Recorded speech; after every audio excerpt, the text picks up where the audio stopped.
मायरे की रस्म शुरू हो गई थी, जिसमें सामने स्टेज पर दूल्हे राजा बैठे हुए थे और उनका पूरा परिवार और ननिहाल वाले बैठे हुए थे। दूल्हे के मामा जी बारी से यानी कि बड़ों से शुरुआत करके सभी का नाम ले रहे थे और सभी को उपहार प्रदान कर रहे थे और सभी मेहमान देख रहे थे। सबसे पहले घर में सबसे बुजुर्ग को बुलाया गया और उसके बाद बाकी सभी को उनकी उम्र के अनुसार बुलाया जाने लगा। कुछ देर बाद श्रीमान प्रयागराज जी सूर्यवंशी को बुलाया गया। ये नाम सुनते ही औरतों के बीच में बैठी हुई शिवानी का दिल धक धक करने लगा। वो अपनी खूबसूरत निगाहों से छुप छुप कर प्रयागराज जी को देख रही थी, जो कि स्टेज पर चले गए। उनके बाद में उनके बड़े बेटे यानी कि विवेकराज सूर्यवंशी का नाम लिया गया। अब शिवानी की सांसें फूलने लगी थी, उसके हाथ पैर कांप रहे थे, उसने अपने होंठ भींच लिए थे। तभी स्टेज पर खड़े एक व्यक्ति ने कहा, अब कुंवर विग्रहराज सिंह सूर्यवंशी पधारे। ये नाम सुनते ही शिवानी के बदन में करंट सा लगा। उसने अपने दुपट्टे को कसकर पकड़ लिया और कांपने लगी। उसकी ऐसी हालत देखकर तान्या ने उसका हाथ कसकर पकड़ लिया और उसे हिम्मत देने लगी। तभी मर्दों के बीच में से एक आकर्षक और हैंडसम मर्द खड़ा हुआ, जिसे देखते ही सब लोग बस देखते ही रह गए। लड़कियां तो आंखें भरने लगी और बाकी सभी भी जिज्ञासा से उसे देखने लगे, जो अपनी आकर्षक चाल ढाल में चलते हुए शान और गुरूर से आगे बढ़ने लगा। विग्रहराज ने अपना एक हाथ कुर्ते की जेब में डाल दिया और अपनी आकर्षक और शानदार चाल से आगे बढ़ने लगा। चलते हुए वो कुछ इस तरह हैंडसम लग रहा था। राज सर अपनी शान और रौब से स्टेज पर बैठ गए और तभी शिवानी ने अपनी सुंदर सी निगाहें उठाकर स्टेज की तरफ देखा तो देखते ही रह गई। उसके राज सर सामने मौजूद थे और कितने हैंडसम और डैशिंग लग रहे थे। शिवानी एक टक विग्रह को देखे जा रही थी। तभी विग्रह खड़ा हो गया और एक सेवक उसके पास से उपहार ले गया। हमारे राज सर अपनी शान और गुरूर से स्टेज से नीचे उतरने लगे। तभी उनकी भूरी और जुनूनी निगाहों ने अपनी राजा को ढूंढ लिया और अब उसे मदहोशी से देखने लगे। शिवानी के गाल लाल हो गए। उसने तुरंत अपनी नजरें झुका ली और अपने पिया से शर्माने लगी। दोनों की निगाहों में जुनून साफ नजर आ रहा था, लेकिन तभी विग्रह ने उससे अपनी नजरें हटा ली और अपने रेशमी बालों को सेट करते हुए स्टेज से नीचे उतरकर वहां से चला गया। शिवानी ने अपनी आंखें बंद कर ली। आज तो उसने ठीक से डिनर भी नहीं किया और चुपचाप अपने कमरे में चली गई। रात के 10:30 बज रहे थे। तान्या चिंता में लीन होकर सोफे पर बैठी हुई थी। वहीं शिवानी तकिए में मुंह घुसाकर उल्टी लेटी हुई थी और घबरा रही थी। 11 बजे छत पर जो जाना था। काफी देर सोचने के बाद तान्या बोली, शिवानी अब तुम्हें जाना ही होगा। इस तरह उनसे दूरी बनाना और उन्हें इग्नोर करना अच्छी बात नहीं होगी। शिवानी बेड पर बैठ गई और अपने सीने पर हाथ रखकर बेचैनी से बोली, तान्या तुम कैसी बातें कर रही हो? हम ऐसे कैसे किसी गैर मर्द से मिलने जा सकते हैं, जबकि हम दोनों के बीच ऐसा कोई रिश्ता है ही नहीं। किसी ने हम दोनों को साथ में देख लिया तो बवंडर खड़ा हो जाएगा। तान्या ने कहा, अगर तुम ठीक 11 बजे हवेली की छत पर नहीं गई तो जरूर तूफान आ जाएगा। शिवानी चिंता मत करो, हम पीछे से सब कुछ संभाल लेंगे, किसी को पता भी नहीं चलेगा। तुम चुपचाप छत पर चली जाओ। वैसे भी अब लगभग सब लोग सो गए हैं, यही सही मौका है जाने का। एक बार जाओ, उनसे बात करो, पता तो चले कि वो चाहते क्या है, क्यों वो इस तरह से तुम्हें देखते हैं, क्यों तुमसे मिलना चाहते हैं, क्या बात करना चाहते हैं। आज सब कुछ साफ साफ क्लियर ही कर दो ताकि इन बेचैनियों को तो आराम मिले। शिवानी की हालत खराब होने लगी। उसने अभी तक कपड़े भी नहीं बदले थे, बस गहने उतार दिए थे। वो बेड से उठ गई और अपनी सांसों को कंट्रोल करते हुए बोली, समझ नहीं आ रहा हम कैसा महसूस कर रहे हैं। एक तरफ खुशी भी हो रही है और दूसरी तरफ डर भी लग रहा है कि कैसे हम उनका सामना करेंगे, किस तरह उनकी नजरों को खुद पर झेलेंगे, वो हमसे क्या कहेंगे और उनकी बात का हम क्या जवाब देंगे। हमें कुछ समझ नहीं आ रहा तान्या, हम बस शिव जी का नाम लेकर जा रहे हैं, अब जो होना होगा देखा जाएगा। तान्या ने हाँ कहा और शिवानी ने अपने उसी हैवी गाउन के ऊपर एक सुंदर सा शॉल लिया और उससे अपने चेहरे को छुपाते हुए वो चुपचाप रूम से बाहर निकलकर सीधा ऊपर छत की तरफ चली गई। उसने दरवाजा खोला और डरती घबराती हुई छत पर आ गई। रात का समय था, काली अंधेरी रात, ठंडा मौसम, ऊपर से ठंडी हवाएं, पूरा बदन कांप रहा था इस कन्या का। चारों तरफ खामोशी छाई हुई थी और आसपास कोई नजर भी नहीं आ रहा था। ये देखकर शिवानी घबराते हुए अपनी बड़ी बड़ी आंखों में बेचैनी और तड़प लिए चारों तरफ राज सर को ढूंढने लगी। उसकी बेचैनी और घबराहट बढ़ती जा रही थी। सर पर दुपट्टा लगाए उसने अपनी मासूम नजरों से इधर उधर देखा। तभी कोई उसके ठीक पीछे आकर खड़ा हो गया, जिसकी आहट और महक मात्र से शिवानी का दिल जोरों शोरों से धक धक करने लगा। उसने अपनी मुट्ठी भींच ली और तेज तेज सांसें लेने लगी। तभी विग्रह उसके कान के पास आया और अपनी मदहोशी भरी आवाज में शिद्दत से बोला, तुम्हें क्या लगा कि हम चले गए, हाँ राजा? ये सुनते ही शिवानी की तो सांसें मानो अटक गई और वो वहां से जाने लगी। तभी विग्रह सच्ची शिद्दत और जुनून से बोला, कैसे हो राजा? शिवानी के कदम वहीं ठहर गए। उसका सीना ऊपर नीचे होने लगा। आसपास का वातावरण बेहद आकर्षक और हसीन बनने लगा। उसने अपनी मुट्ठी भींच ली और घबराते हुए छत के किनारे जाकर खड़ी हो गई। उसकी पीठ को देखते हुए विग्रह ने छत के दरवाजे को बंद कर दिया और उससे टिककर खड़ा हो गया। वो अपनी भूरी और जुनूनी निगाहों से सामने खड़ी शिवानी को देखते हुए शिद्दत से बोला, राजा बात भी नहीं करोगी क्या? विग्रह की सच्ची शिद्दत से भरी पुकार सुनकर शिवानी भावुक हो गई और थोड़ा डरते हुए, थोड़ा हिचकिचाते हुए धीमी आवाज में बोली, करेंगे। ये सुनते ही विग्रह के होंठों पर बेहद आकर्षक और शानदार मुस्कान आ गई और वो अपने रेशमी बालों में हाथ फेरते हुए बोला, तो हम आए तुम्हारे पास। शिवानी अपनी उंगलियां मोड़ते हुए हाँ में अपना गर्दन हिला देती है। ये देखकर विग्रह की बेताबी और जुनून बढ़ने लगी और वो तुरंत उसके ठीक बगल में आकर खड़ा हो गया। उस अंधेरी काली रात में खुले आसमान के नीचे खड़े वो दोनों अपनी भावनाओं से लड़ रहे थे, एक दूसरे की करीबी को महसूस करते हुए बहक और महक रहे थे। दोनों चुप थे, लेकिन मन ही मन एक दूसरे की आवाज सुनने के लिए तड़प रहे थे। अब शिवानी तो बोलने से रही, इसलिए विग्रह नहीं पहल करना चाहा। उसने गहरी सांस लिया और आसमान को देखते हुए अपनी आकर्षक आवाज में बोला, कैसे हो राजा? ये आकर्षक आवाज सुनकर शिवानी के हाथ कांपने लगे। वो अपनी उंगलियों को बुरी तरह से मोड़ने लगी। तभी विग्रह की नजर उसके हाथों पर पड़ी। वो तुरंत अपनी भारी और मर्दाना आवाज में बोला, राजा ऐसे नहीं करते, तकलीफ होगी। शिवानी ने तुरंत अपनी उंगलियों को कसना बंद कर दिया और अपनी धड़कनों को महसूस करने लगी। उसकी ऐसी हालत देखकर विग्रह शांति से बोला, डरती हो क्या हमसे? शिवानी ने हाँ में अपनी गर्दन हिला दी। ये देखकर विग्रह उसकी झुकी हुई बड़ी बड़ी पलकों को देखकर शिद्दत से बोला, तुम मत डरो, क्योंकि हम तुम्हें डराना नहीं चाहते, बस तुमसे तुम्हें चाहते हैं। ये सुनकर शिवानी का दिल और जोरों से धक धक करने लगा। उसका सीना ऊपर नीचे होने लगा। ये देखकर ही विग्रह ने अपनी मर्यादा रखते हुए उससे नजरें हटा ली और गहरी सांस लेते हुए बोला, कुछ बोलोगी हम चले जाएं? शिवानी अभी भी कुछ नहीं बोली। ये देखकर विग्रह को गुस्सा आने लगा और वो वहां से जाने लगा। तभी शिवानी घबराते हुए बोली, हम ठीक है, आप कैसे हैं? वो वापस अपनी जगह पर आकर खड़ा हो गया और आसमान को देखते हुए जुनून से बोला, ठीक है हम भी। विग्रह को अंदाजा भी नहीं था कि उसके बगल में खड़ी कन्या उसकी कितनी दीवानी है। वो उसके एक एक शब्द को सुनकर भी पागल हो जा रही थी, लेकिन मजबूर थी अपने डर और लज्जा के चलते, जो खुलकर बात ही नहीं कर पाती थी। एक बार फिर से खामोशी छा गई, जिसे तोड़ते हुए विग्रह अपनी जुनूनी निगाहों में असीम शिद्दत लिए बोला, मिश्री जैसी आवाज है तुम्हारी। अपनी तारीफ सुनकर शिवानी के गाल लाल हो गए और उसने हाँ में अपनी गर्दन हिला दी। इस बार विग्रह ने तिरछी नजर से उसकी तरफ देखा। अब वो शांत हो चुकी थी। यह देखकर विग्रह अपनी दाढ़ी मसलते हुए बेहद आकर्षक तरीके से बोला, राजा 2 दिनों से तुम्हें उपहार नहीं दे पाए हैं, अच्छा नहीं लगता, इसलिए तुम्हारे लिए पायल लाए हैं, बिलाड़ा के प्रसिद्ध सुनार से बनवाकर। इतना कहकर विग्रह ने अपने कुर्ते की जेब में से एक पायल की जोड़ी निकाली जो बहुत सुंदर थी और उसमें घुंघरू लगे हुए थे। वो छन छन कर रहे थे। उसकी मधुर आवाज सुनकर ही श्वारणी का अंग अंग खिल उठा। विग्रह ने पायल को उसकी तरफ बढ़ाते हुए कहा, राजा हमारे हाथों से पायल पहनोगी? ये सुनते ही श्वारणी का दिल फिर से जोरों शोरों से धड़कने लगा। उसने अपनी मुट्ठी भींच ली और घबराते हुए ना में अपनी गर्दन हिलाकर बोली, नहीं। क्या श्वारणी के मना करने पर विग्रह करेगा जोर जबरदस्ती? क्या होगा जब दोनों का सच आएगा लोगों के सामने? प्यार के लिए इस बार होने वाली है जिद की सारी हदें पार। बस बने रहिए हमारे साथ और सुनते रहे हमारे जिद्दी बालम साहब, सिर्फ और सिर्फ प्रतिलिपि FM पर। विग्रह के पायल पहनाने की बात पर श्वारणी का दिल फिर से जोरों शोरों से धड़कने लगा। उसने अपनी मुट्ठी भींच ली और घबराते हुए ना में अपना गर्दन हिलाते हुए बोली, नहीं। ये देखकर विग्रह बेहद आकर्षक तरीके से मुस्कुराकर बोला, पहन लो, कसम से इतनी सी भी तकलीफ नहीं होने देंगे राजा को। विग्रह की बातों में ही जुनून महसूस हो रहा था, जिसे सुनकर श्वारणी भावुक होने के साथ साथ थोड़ा घबरा भी रही थी। अब उसे समझ में नहीं आ रहा था कि उसे करना क्या चाहिए। क्या उसे हाँ कह देना चाहिए और उनके हाथों से पायल पहन लेनी चाहिए? लेकिन वो ऐसा नहीं कर सकती थी क्योंकि विग्रह उसके लिए एक गैर मर्द था और वो ऐसे कैसे किसी के हाथों से पायल पहन सकती थी? अगर किसी को पता चल गया तो क्या होगा? श्वारणी फिर से असमंजस की स्थिति में फंस चुकी थी। उसे समझ में नहीं आ रहा था कि वो क्या करे। एक तरफ उसका दिल था, उसकी भावनाएं थी, वहीं दूसरी तरफ समाज और परिवार का डर उसे सता रहा था। उसकी चुप्पी देखकर विग्रह सच्ची शिद्दत से बोला, वैसे भी एक ना एक दिन सब कुछ हमारा ही होने वाला है, डरो मत। ये सुनकर तो श्वारणी हैरान रह गई और घबराने लगी। उसकी सांसें तेज होने लगी। एक तो इतनी ठंड, ऊपर से अपने प्रेमी की करी थी और उनकी जुनूनी बातें श्वारणी के बदन पर रोंगटे खड़े कर रही थी। अपने दिल और दिमाग से लड़ने के बाद आखिरकार उसने अपनी मुट्ठी भींच ली और धीमी आवाज में बोली, पहना दीजिए।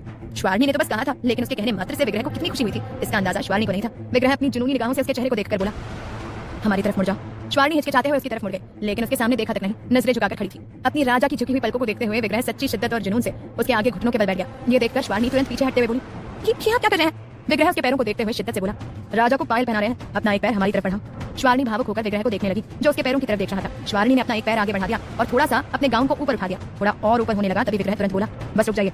श्वारणी तुरंत रुक गई। विग्रह ने एक पायल को अपने हाथ में लिया और उसे सच्ची शिद्दत और जुनून से देखते हुए पूरी मर्यादा रखते हुए आदर और प्रेम से अपनी राजा को पायल पहनाने लगा। वो पूरी कोशिश कर रहा था कि उसकी एक उंगली भी श्वारणी के पैरों को ना छुए और ऐसा हो भी रहा था। विग्रह लगन और शिद्दत से उसके प्यारे से गोरे पैरों में पायल पहनाते हुए उसके इश्क में लीन हुए जा रहा था और उसकी छुअन इतनी पवित्र और सम्मानजनक थी कि श्वारणी को बिल्कुल भी असहज महसूस नहीं हुआ, बल्कि विग्रह ऐसा पहला गैर इंसान था उसके लिए जिसके साथ वो स्वयं को सुरक्षित महसूस कर रही थी। एक पैर में पायल पहनते ही विग्रह ने अपनी जुनूनी और शिद्दत भरी निगाहों से उसके पैर को देखा और बेहद आकर्षक तरीके से मुस्कुरा दिया। उसकी मुस्कान देखकर ही श्वारणी का तन मन खिल उठा और उसके होठों पर प्यारी सी मुस्कान आ गई जिसे उसने तुरंत छुपा भी लिया। श्वारणी विग्रह को देखे जा रही थी, तभी विग्रह बोला, दूसरा पैर लाओ।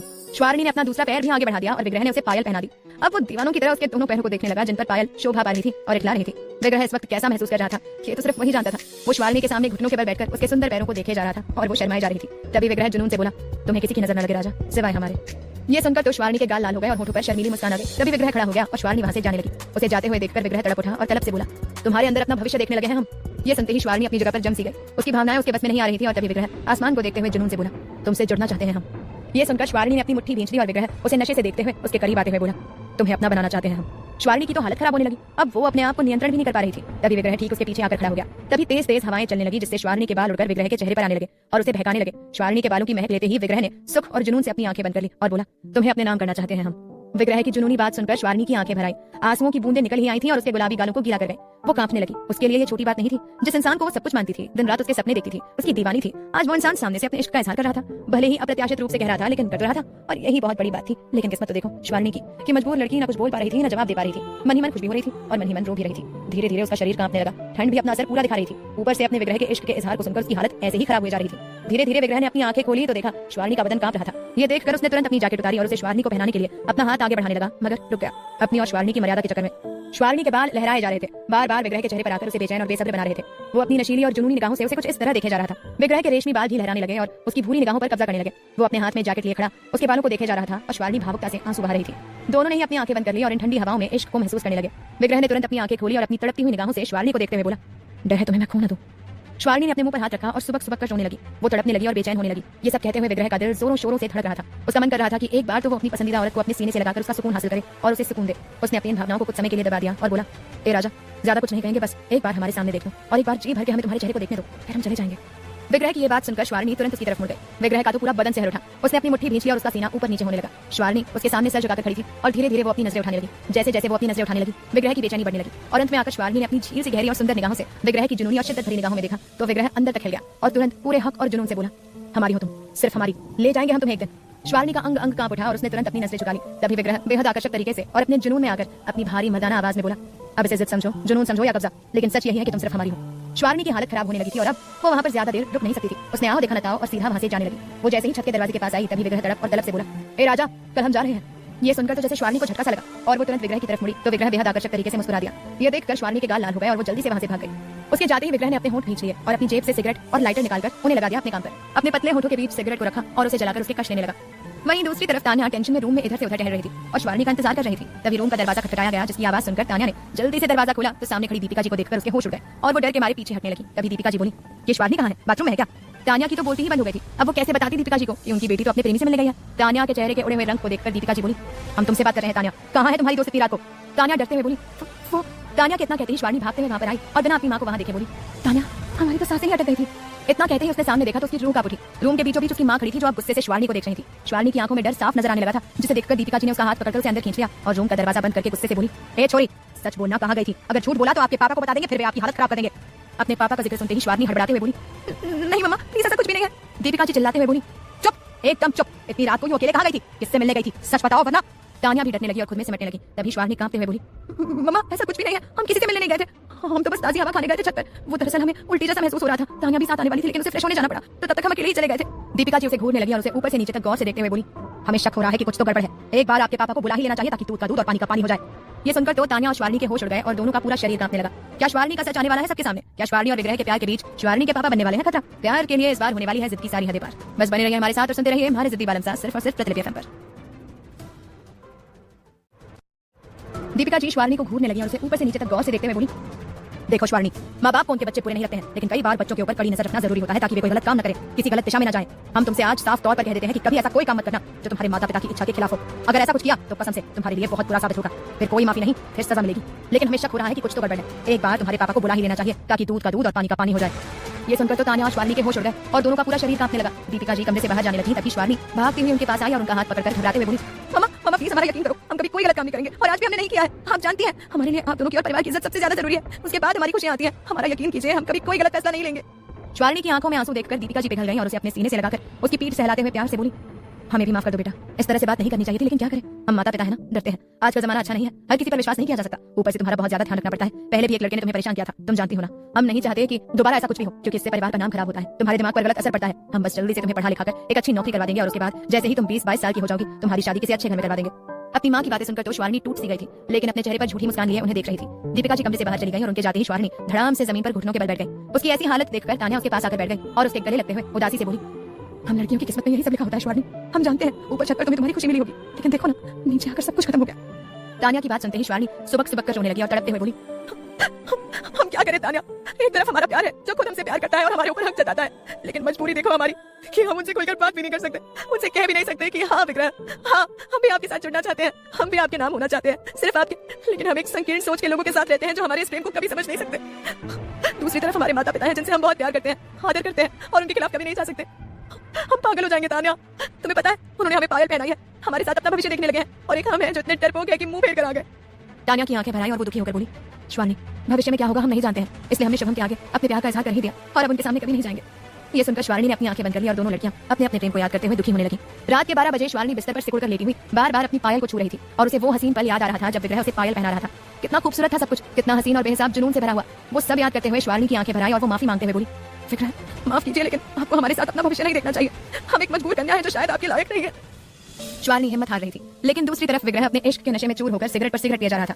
उसकी नशीली निगाहों में बेपनाह मोहब्बत नजर आ रही थी, एक जुनून और जिद नजर आ रही थी श्वारनी को पाने की, उसे अपना बनाकर अपने साथ ले जाने की और वो अपनी जिद और जुनून को हासिल करके रहेगा, चाहे उसके लिए उसे सभी के खिलाफ क्यों न जाना पड़े। अगले दिन सुबह 8 बजे विग्रह ने काली हुडी और काली जींस पहनी हुई थी। हुडी के आस्तीन मोड़ते हुए वो अपनी शान और गुरूर से हवेली से बाहर बढ़ता जा रहा था। उसके पीछे पीछे शुभम चल रहा था। शुभम के चेहरे पर नूर छाया हुआ था, वहीं विग्रह के चेहरे पर कोई भाव नहीं था। वो तेजी से चल रहा था। विग्रह अपनी ओपन जीप में ड्राइविंग सीट पर जाकर स्टाइल और शान से बैठ गया और शुभम उसके बगल में बैठ गया। जीप में बैठते ही उसने हुडी की टोपी लगा ली और आंखों पर बड़े काले चश्मे लगा दिया। वहीं श्वारनी अपने कमरे में उदासी से बैठी हुई थी। आज कोई खास कार्यक्रम था नहीं, क्योंकि बारात दुल्हन को लाने के लिए रवाना होने वाली थी और श्वारनी वहीं पर रुकी हुई थी। कैसी किस्मत थी उसकी कि वो खुश भी नहीं हो सकती थी अपने प्यार से पहली मुलाकात के बाद। बस उन हसीन पलों को याद करते हुए मन ही मन मुस्कुरा रही थी। तभी तान्या उसके पास आई और बोली, जल्दी से खिड़की के पास आओ। श्वारनी ने पूछा, क्यों क्या हुआ? तान्या उसका हाथ पकड़कर उसे खिड़की के पास ले गई और हवेली के मुख्य द्वार पर खड़ी ओपन जीप की ओर इशारा करते हुए बोली, वो जा रहे हैं। ये सुनते ही श्वारनी ने अपनी मुट्ठी भींच ली और तड़पती हुई निगाहों से उस ओपन जीप को देखने लगी। तभी उसे विग्रह दिखाई दिया जो ड्राइविंग सीट पर किसी राजा की तरह शान और रौब से बैठा हुआ था। विग्रह को देखते ही श्वारनी के गाल लाल हो गए, तन मन की भावनाओं ने अपना रुख पकड़ लिया और दिल की धड़कनें तेज हो गई। वहीं तान्या भी शुभम को देखकर खुश हो रही थी, लेकिन इन दोनों की खुशी दूर से ही थी।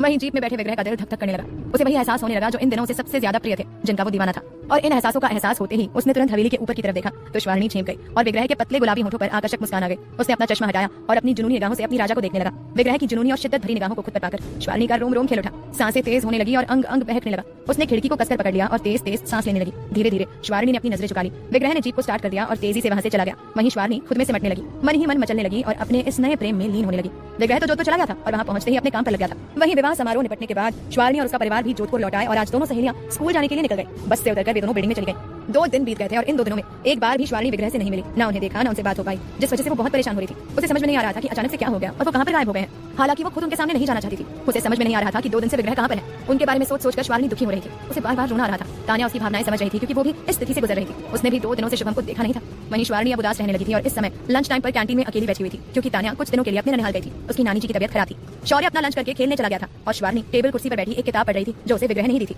वो चुपचाप अपनी पढ़ाई कर रही थी। तभी उसके सामने वाली कुर्सी पर आकर एक लड़का बैठ गया और बड़ी शालीनता से बोला, हाँ श्वारणी, कैसी हो तुम?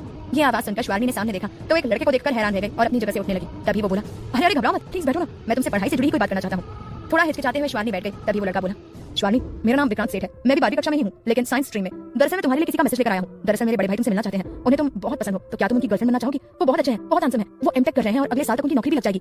क्या श्वारणी विक्रांत का प्रपोजल एक्सेप्ट करेगी? क्या श्वारणी और विग्रह के बीच होने वाली है किसी तीसरे की एंट्री? प्यार के लिए इस बार होने वाली है जिद की सारी हदें पार। बस बने रहिए हमारे साथ और सुनते रहिए हमारे जिद्दी बालम साथ सिर्फ और सिर्फ प्रतिलिपि एफएम पर। एक लड़का श्वारणी के पास आकर बोला, श्वारणी, मेरा नाम विक्रांत सेठ है, मैं भी 12वीं कक्षा में ही हूँ, लेकिन साइंस स्ट्रीम में। दरअसल मैं तुम्हारे लिए किसी का मैसेज लेकर आया हूँ। दरअसल मेरे बड़े भाई तुमसे मिलना चाहते हैं, उन्हें तुम बहुत पसंद हो, तो क्या तुम उनकी गर्लफ्रेंड बनना चाहोगी? वो बहुत अच्छे हैं, बहुत हैंडसम भी हैं, वो एमटेक कर रहे हैं और अगले साल तक उनकी नौकरी भी लग जाएगी। विक्रांत की बात सुनकर श्वारणी तो दंग रह गई। उसे गुस्सा आया और वो अपनी जगह से खड़ी होकर बोली, तुम्हें शर्म नहीं आती ऐसी फालतू की बातें करते हुए? यहाँ पढ़ाई करने आए हो या लव सेटिंग करवाने? कह दो अपने भाई से कि श्वारणी किसी और से कमिटेड है और जिंदगी भर उसी के साथ रहेगी, तो हमारे ख्याल अपने दिल और दिमाग से निकाल दे, वरना प्रिंसिपल से शिकायत कर दूंगी। इतना कहकर श्वारणी वहां से चली गई और ये देखकर विक्रांत उदास हो गया और सामने कैंटीन की दुकान में खड़े एक लड़के को देखने लगा। तो उस लड़के ने अपनी पलकें झपका दी और उसे शांत रहने के लिए कहा। विक्रांत वहां से चला गया। श्वारणी का तो दिमाग खराब हो गया ऐसी बात सुनकर, लेकिन आज वो डरी नहीं क्योंकि अब उसे ऐसा लगता था कि उसकी रक्षा के लिए विग्रह उसके पास हर वक्त मौजूद है। वहीं वो कैंटीन की दुकान में खड़ा लड़का अपनी आकर्षक मुस्कान लिए श्वारणी को देखे जा रहा था, जो कैंटीन के पास एक कुर्सी पर बैठी हुई थी। उसने पोनी टेल बनाई हुई थी, बालों में एक प्यारी सी गुलाबी हेयर क्लिप भी लगाई हुई थी और धूप की किरणें सीधा उसके चेहरे पर पड़ रही थी, जिससे वो बहुत ज्यादा सुंदर लग रही थी, चमक रही थी किसी तारे की तरह। वो लड़का दीवानों की तरह उसे देखे जा रहा था। उसके रूप में अपना सब कुछ हो रहा था। उसका मन कर रहा था कि इस प्यारी सी लड़की को अपनी बाहों में जकड़कर कहीं दूर ले जाए। आज का दिन भी श्वारणी का यूं ही बीत गया और शाम को 5 बजे वो शौर्य के साथ सोसाइटी के गार्डन में टहलने चली गई। शौर्य तो झूलने लगा और श्वारणी बेंच पर खामोशी से बैठी हुई अपने पैरों में पहनी पायल को देखे जा रही थी और विग्रह को याद किए जा रही थी। तभी उसके कानों में एक बेहद आकर्षक और शानदार आवाज आई, सुंदर लग रही हूँ। ये आवाज सुनते ही श्वारणी की तो हालत खराब हो गई। उसने तुरंत अपने बगल में देखा तो विग्रह उसके पास बेंच पर बैठे हुए था और अपनी आकर्षक मुस्कान लिए शिद्दत से श्वारणी को देखे जा रहा था। विग्रह को पूरे 5 दिन बाद देखकर श्वारणी भावुक हो गई। वो अपनी भावनाओं को नियंत्रित नहीं कर पाई और उसने अपना सर झुका लिया और सुबक सुबक कर रोने लगी। ये देखकर विग्रह की मुस्कान और गहरी हो गई। उसने अपनी स्टाइल और शान से अपने बालों को ठीक किया और फिर सच्ची शिद्दत से श्वारणी के सर पर हाथ रखकर उसके बालों को सहलाते हुए जुनून से बोला, ए राजा, हमको बहुत याद किया क्या? श्वारणी कुछ बोल नहीं पा रही थी, बस रोए जा रही थी और विग्रह असीम प्रेम से उसके बालों को सहलाता रहा। विग्रह की छुअन और उसकी आत्मीयता को महसूस करते हुए श्वारणी असीम सुख और सुकून की प्राप्ति कर रही थी। आज वो कितनी खुश थी ये सिर्फ उसका दिल ही जानता था। वो सर झुकाकर बैठी हुई थी और रोए जा रही थी। तभी उसके कानों में एक आवाज आई, जीजी, ओ जीजी, क्या हुआ, रो क्यों रही हो? ये सुनते ही श्वारणी तो जैसे चौंक गई। उसने अपनी नजरें उठाकर देखा तो सामने उसका भाई खड़ा चिंता से उसे देख रहा था। ये देखकर श्वारणी घबरा गई और उसने अपने बगल में देखा तो वहाँ कोई नहीं था। ये देखकर श्वारणी तुरंत अपनी जगह से खड़ी हो गई और बेचैनी से इधर उधर देखने लगी, लेकिन कहीं पर भी विग्रह नहीं था। ये देखकर उसे और भी ज्यादा रोना आ गया और वो वापस बेंच पर बैठकर सुबक सुबक कर रोने लगी। अपनी बहन की ऐसी हालत देखकर शौर्य उसके पास आकर बैठ गया और उसका हाथ पकड़कर प्यार से बोला, जीजी, क्या हुआ है? सब ठीक तो है ना? देखो, हम इतने भी छोटे नहीं है कि आपकी टेंशन को समझ ना पाए। प्लीज बताओ ना, क्या हुआ है? उम्मा अधूरा है क्या? किसी ने डांट दिया या फिर कोई और बात है? शौर्य की आत्मीयता देखकर श्वारणी ने अपने आंसू पोंछते हैं और बोली, ऐसा कुछ भी नहीं है, बस कल एक टीचर ने डांट दिया था, वो भी पहली बार, तो थोड़ा बुरा लग रहा है। शौर्य हंसते हुए बोला, अरे हमारी भोली जीजी, इसमें रोने की क्या जरूरत है? हमें तो रोज डांट पड़ती है, फिर भी हंसते रहते हैं। हमारे टीचर हैं जो कहते हैं कि लाइफ का दूसरा नाम है टेंशन, इसलिए लाइफ में टेंशन आते जाते रहते हैं, लेकिन हमें हमेशा मुस्कुराते हुए रहना चाहिए, खुश रहना चाहिए, हंसना चाहिए। और हम दोनों की सबसे पसंदीदा चीज क्या है? खाना। तो बस पेट भर के खाना खाओ, सारे टेंशन भूल जाओ। हम मम्मी से कहकर आए हैं कि आज हम दोनों के लिए शाम को आलू के पराठे ही बनेंगे और आज हम दोनों भाई बहन मिलकर ढेर सारे आलू के पराठे खाएंगे, ठीक है? रेस लगाएंगे। शौर्य की बात सुनकर एक पल के लिए ही सही, लेकिन श्वारणी के चेहरे पर मुस्कान आ गई। वो अपने दर्द को भूली तो नहीं थी, लेकिन फिर भी कुछ पल के लिए उस मुस्कान ने उसे सुकून दिया था। उसे समझ में नहीं आ रहा था कि उसने सपना देखा था या वो विग्रह की कल्पना कर रही थी, क्योंकि वहाँ पर विग्रह नहीं था। वो आ ही नहीं सकता था क्योंकि वो ऐसा इंसान नहीं है जो अपने प्यार के चक्कर में अपनी सारी मर्यादाओं को भूलकर अपनी प्रेमिका के आगे पीछे घूमे। वो बहुत अलग इंसान है, लेकिन वो है कहाँ? यही सब सोच सोचकर श्वारणी को बहुत चिंता हो रही थी। दोनों भाई बहन सोसाइटी के बाहर आ गए और पानी पूरी के मजे लेने लगे। तभी एक आदमी जिसकी उम्र यही कोई 24-25 वर्ष की होगी, टोपी पहनते हुए आया और पानी पूरी की दुकान के पास आकर बोला, भैया जी, हमारे लिए एक भेलपूरी बनाओ, तीखी सी, नींबू डालकर। इतना कहते हुए वो अपनी तलब भरी निगाहों से श्वारणी के होठों को देखने लगा कि किस तरह वो गोलगप्पे खा रही थी, मुस्कुरा रही थी, किस तरह वो गोलगप्पा उसके गुलाबी होठों को छू रहा था। ये देखकर उस लड़के ने अपने होठ खींच लिए और अपने सीने को मसलते हुए एक गाना गुनगुनाने लगा। ये सुनते ही श्वारणी ने अपनी नजरें झुका ली और असहज महसूस करने लगी। तभी शौर्य बोला, ओ भैया, इतनी तकलीफ लग रही है तो तीखा क्यों ठूस रहे हो? वहाँ सामने जाओ और मटका कुल्फी खाओ, हो सके तो अपने छोटे भाई शौर्य की तरफ से और दूसरी अपनी छोटी बहन की तरफ से भी खा लेना। शौर्य की बात सुनते ही उस लड़के को गुस्सा आ गया और वो उंगली दिखाते हुए बोला, ए छोटू, हम कोई तुम दोनों के भैया नहीं है, लेकिन हाँ, सैया बनने की ख्वाहिश जरूर रखते हैं, बस तुम्हारी बहन की हाँ कहने की देरी है। ये सुनते ही श्वारनी घबराने लगी। उसने जल्दी से पानी पूरी वाले को पैसे दिए और शौर्य का हाथ पकड़कर वहां से जाने लगी। तभी वो लड़का झट से उसके सामने आकर खड़ा हो गया और अपनी दाढ़ी मसलते हुए बोला, हे श्वारनी, कम ऑन यार, इस तरह व्यवहार मत करो, एक बार हमसे बात तो करो, हमारी गर्लफ्रेंड बन जाओ, तुम्हारी ऐसी ऐश होगी। अरे करो मत, हम तुम्हारे विक्रांत सेठ के बड़े भाई आकाश सेठ हैं, तुमसे रिश्ता जोड़ना चाहते हैं, बस एक बार हमारी गर्लफ्रेंड बन जाओ। श्वारनी डर के मारे पीछे हटने लगी और शौर्य गुस्से से उस आकाश को घूरने लगा। और वहीं दूसरी तरफ उन तीनों से थोड़ी दूरी पर खड़ा एक आदमी गुस्से से उस आकाश को देखने लगा। उसका मन कर रहा था कि वो आकाश की धुनाई कर दे, लेकिन उसे कुछ करने की इजाजत नहीं थी जब तक ऊपर से ऑर्डर नहीं आ जाता। उसका काम सिर्फ निगरानी रखना है और वक्त आने पर सही कदम उठाना। वहीं शौर्य गुस्से से आगे बढ़ने लगा। तभी श्वारनी ने उसका हाथ और कसकर पकड़ा और उसे अपने साथ ले जाने लगी। तभी आकाश फिर से उसके रास्ते में आ गया और उसके करीब आते हुए बोला, श्वारनी प्लीज हमारी गर्लफ्रेंड बन जाओ, I really like you too much. अब तो श्वारनी की हालत खराब होने लगी। वहीं शौर्य को बहुत ज्यादा गुस्सा आने लगा, लेकिन उसकी बहन उसे कुछ बोलने ही नहीं दे रही थी। अब श्वारनी वहां पर एक पल भी नहीं रुक सकती थी। अपने भाई को लेकर वो वहां से भाग गई। ये देखकर आकाश को गुस्सा आ गया, लेकिन वो हिम्मत नहीं हारा। वैसे भी अब वो उसकी स्कूल में घुस गया है और कैंटीन की दुकान में काम करने लगा है, तो वहां पर वो जरूर कुछ करेगा और श्वारनी को तो हासिल करके ही रहेगा। वहीं दूर खड़े उस आदमी ने आकाश का एक फोटो क्लिक कर लिया और कुछ मैसेज लिखकर किसी को वो फोटो और मैसेज सेंड कर दिया। शौर्य गुस्से में था। रास्ते में वो अपनी बहन के ऊपर चिल्लाते हुए बोला, जी जी आप बहुत ज्यादा करते हो, ऐसे करने से कुछ नहीं होता, हम दोनों मिलकर उसकी धुनाई कर सकते थे, लेकिन नहीं, आपको तो हर स्थिति से भागना है। श्वारनी ने कहा, शौर्य तुम चुप रहो और इस बात को भूल जाओ। हर बात पर लड़ाई करना, झगड़ा करना, हंगामा खड़ा करना हमें पसंद नहीं है। हमें तो गुस्सा करने वाले लोग ही पसंद नहीं है। नफरत है ऐसे लोगों से जो इतना गुस्सा करते हैं, इसलिए हम नहीं चाहते कि तुम भी गुस्सा करो। वो बेवकूफ इंसान था, अब वो चला गया है, हमें उससे कोई मतलब नहीं होना चाहिए। ऐसे बहुत से लोग इस दुनिया में हैं, हर किसी से हम नहीं लड़ सकते। अब इस बात को भूल जाओ। मम्मी पापा को कुछ भी बताने की जरूरत नहीं है, वरना तुम्हारा तो कुछ नहीं, हमारा घर से आना जाना बंद हो जाएगा। शौर्य ने उसे घूरा और दोनों भाई बहन घर के अंदर चले गए। आज की रात भी विग्रह की प्रेमिका उनकी श्वारनी उनके ख्यालों में खोई रही। अब उसे चिंता होने लगी थी कि वो सही सलामत तो है ना वो उनके घर का पता जानती थी, ना उसके पास उसका कोई मोबाइल नंबर था। यहाँ तक कि श्वारनी के पास ऐसा कोई मोबाइल भी नहीं था जिससे फोन पर बात की जा सकती थी। उसके पास अपनी मम्मा का एक पुराना मोबाइल था जिस पर सिर्फ गाने ही सुने जा सकते थे। उसने अपने हिस्से की पढ़ाई कर ली क्योंकि वो जानती थी कि विग्रह को पढ़ाई करने वाले लोग अच्छे लगते हैं, लेकिन अब वो क्या करे। उसे विग्रह की चिंता हो रही थी, पता नहीं वो कहाँ होगा, किस हालत में होगा। अब तो पूरे 4 दिन हो गए हैं, उसकी कोई खबर ही नहीं है। ऊपर से तानिया भी यहाँ पर नहीं थी। वो बहुत अकेला महसूस कर रही थी, अपने दर्द में तड़प रही थी, लेकिन कुछ नहीं कर सकती थी सिवाय इंतजार के। क्या विग्रह और श्वारनी की राहें अलग अलग होने वाली हैं? क्या आकाश दोनों के रास्ते का कांटा बनने वाला है? प्यार के लिए इस बार होने वाली है जिद की सारी हदें पार। बस बने रहिए हमारे साथ और सुनते रहिए हमारे जिद्दी बालम सा, सिर्फ और सिर्फ प्रतिलिपि FM पर। विग्रह को गए पूरे 4 दिन हो गए हैं, उसकी कोई खबर ही नहीं है। ऊपर से तानिया भी यहाँ पर नहीं है। श्वारनी बहुत अकेला महसूस कर रही थी, अपने दर्द में तड़प रही थी, लेकिन कुछ नहीं कर सकती थी सिवाय इंतजार करने के। अगले दिन क्लास खत्म हो जाने के बाद श्वारनी अपने भाई के साथ कैंटीन में चली गई। दोनों भाई बहन ने मिलकर खाना खाया और हमेशा की तरह शौर्य खेलने चला गया और श्वारनी वहीं बैठकर विग्रह द्वारा दी गई किताबें पढ़ने लगी। तभी आकाश उसके पास आकर खड़ा हो गया और बोला, और क्या लेना चाहेंगे आप मिस श्वारनी पुरोहित? ये आवाज सुनते ही श्वारनी घबराने लगी। उसने अपनी नजर उठाकर देखा तो ये वही कल वाला लड़का था जो उसे पानी पूरी की दुकान के पास मिला था। उसे देखते ही श्वारनी डर गई और अपनी जगह से खड़ी हो गई। तभी आकाश बोला, इस तरह घबराने की जरूरत नहीं है, तमाशा खड़ा हो जाएगा और बदनामी तुम्हारी ही होगी। मैं सिर्फ तुमसे बात करना चाहता हूँ, मेरे साथ साइड में चलो। इतना कहकर वो उसका हाथ पकड़ने लगा। तभी श्वारनी पीछे हट गई और गुस्से से बोली, देखो मैं भी तमाशा खड़ा नहीं करना चाहती, इसलिए बस इतना कह रही हूँ, चुपचाप यहाँ से चले जाओ वरना हम प्रिंसिपल सर से शिकायत कर देंगे। और तुम्हारी हिम्मत कैसे हुई हमारी स्कूल के अंदर आने की? ऐसे कैसे तुम किसी स्कूल में घुस सकते हो? हम अभी जाकर प्रिंसिपल को बता रहे हैं। आकाश धीरे से बोला, ये सब किया तो बदनामी तुम्हारी और तुम्हारे परिवार की ही होगी, नाम तुम्हारा उछलेगा, सोच लो। ये सुनते ही श्वारनी को एहसास हुआ कि वो गलत करने जा रही है, लेकिन यहाँ पर रुक भी नहीं सकती थी, इसलिए वो भाग गई। ये देखकर आकाश को गुस्सा आया और वो बोला, ये लड़की कुछ ज्यादा ही भाग जाती है, लेकिन एक ना एक दिन से हमारी पकड़ में आना ही होगा, जब हम इसकी पकड़ निकालेंगे। इतना कहकर आकाश वापस दुकान के अंदर चला गया और अपना नाटक जारी रखा। वहीं स्कूल के मुख्य द्वार खुले गए और एक काली ओपन जीप तेज रफ्तार से अंदर की तरफ बढ़ने लगी, जिसकी आवाज सुनते ही बिल्डिंग के लॉन में आगे भागती श्वारनी का दिल जोरों शोरों से धड़कने लगा। उसने अपनी मुट्ठी भींच ली और तुरंत पीछे मुड़कर देखा तो वही जीप बिल्डिंग के लॉन की तरफ तेजी से बढ़ रही थी, जिस जीप के मालिक विग्रह राज थे। श्वारनी का रोम रोम खड़ा हो गया, सांसें तेज होने लगी और उसके कदम थम गए। तभी वो जीप भी बिल्डिंग के ठीक आगे आकर रुक गई। उसमें से शुभम बाहर निकल आया और अपनी गहरी नीली शर्ट की आस्तीन मोड़ते हुए इधर उधर गुस्से से देखने लगा। सभी छात्र छात्राएं वहां आकर इकट्ठा हो गए थे। प्रिंसिपल भी जल्दी से बाहर आ गए और देखने लगे। श्वारनी ने अपनी मुट्ठी भींच ली और अपनी मासूम निगाहों में तड़प और प्रेम के आंसू लिए बेताबी से देखे जा रही थी। तभी ओपन जीप का दरवाजा खुला और किसी ने अपने कदम बाहर निकाले। उन कदमों जिनमें काले चमकते जूते पहने हुए थे, उनको देखते ही श्वारनी के हाथ पांव फूलने लगे। तभी विग्रह अपनी शान और गुरूर में लीन गाड़ी से बाहर निकल आया। 5 दिन, पूरे 5 दिन की तड़प और इंतजार के बाद आज जाकर श्वारनी ने अपने विग्रह को देखा था। विग्रह को देखते ही श्वारनी की आंखें भर आईं, जिनमें असीम प्रेम और तड़प नजर आने लगी। विग्रह का दिल जोरों शोरों से धड़कने लगा। उसने अपना चश्मा हटाया और अपनी जुनूनी और शिद्दत भरी निगाहों से लॉन की सीढ़ियों पर खड़ी अपनी श्वारनी को देखा तो बस देखता ही रह गया। विग्रह अपनी जुनून और तलब से आगे बढ़ने लगा और ये देखकर श्वारनी छेप गई। उसने जल्दी से खुद को संभाला और तुरंत बिल्डिंग के अंदर भाग गई। ये देखकर विग्रह भी अपने ख्यालों से बाहर निकल आया और उसके कदम वहीं ठहर गए। उसे देखते ही प्रिंसिपल सर तुरंत उसके पास आए और आदर से बोले, गुड आफ्टरनून विग्रह, सब कुछ ठीक है? आप कहीं अचानक आना? प्रिंसिपल के इतना कहते ही शुभम उसके पास आया और गंभीर होकर बोला, काका साहब हमारी नाक के नीचे से कांड चढ़ रहे हैं स्कूल में, हम आपको विस्तार से बाद में बता देंगे। फिलहाल आप सभी टीचर्स से कहकर स्टूडेंट्स की क्लासेस शुरू करवा दीजिए, हम लोग जरा कैंटीन की सैर करके आते हैं। प्रिंसिपल ने हाँ कहा और सभी स्टूडेंट्स को तुरंत उनकी क्लास में भेज दिया गया। विग्रह अपनी तेज और सख्त नजरों से सामने कैंटीन की ओर देखते हुए अपनी दमदार और रौबदार आवाज में बोला, लगता है कुछ लोगों की मौत आती नहीं है बल्कि वे सामने से बुलाते हैं, तो ठीक है आज हम ही उनकी इच्छाएं पूरी कर देते हैं। विग्रह तेजी से आगे बढ़ने लगा और उन्हें आता देखकर कैंटीन की हर दुकान के दुकानदार बाहर आकर सर झुकाकर खड़े हो गए, जिनमें से एक आकाश भी था। विग्रह के पीछे पीछे शुभम और प्रिंसिपल भी चल रहे थे। विग्रह कैंटीन के हॉल में आ गया जहां पर ढेर सारी टेबल कुर्सियां लगी हुई थी। विग्रह उनमें से एक कुर्सी पर जाकर किसी राजा की तरह टांग पर टांग रखकर एटीट्यूड से बैठ गया। शुभम और प्रिंसिपल उसके बगल में जाकर खड़े हो गए और विग्रह अपनी कुटिल नजरों से सामने खड़े सभी दुकानदारों को घूरे जा रहा था। तभी उसकी नजर आकाश पर जाकर टिक गई और उसे देखते ही विग्रह ने अपनी मुट्ठियां भींच ली। उसके हाथों और माथे की नसें फूलने लगी, मगर वो अपने गुस्से को नियंत्रण करते हुए अपनी भारी और मर्दाना आवाज में बोला, स्कूल का मालिक आया है तो क्या कॉफी के लिए भी कहना पड़ेगा? विग्रह की बात सुनते ही आकाश तुरंत सर झुकाकर बोला, जी सर हम अभी आपके लिए कॉफी बनाकर लाते हैं, वैसे आप कोल्ड कॉफी पीना चाहेंगे या हॉट कॉफी?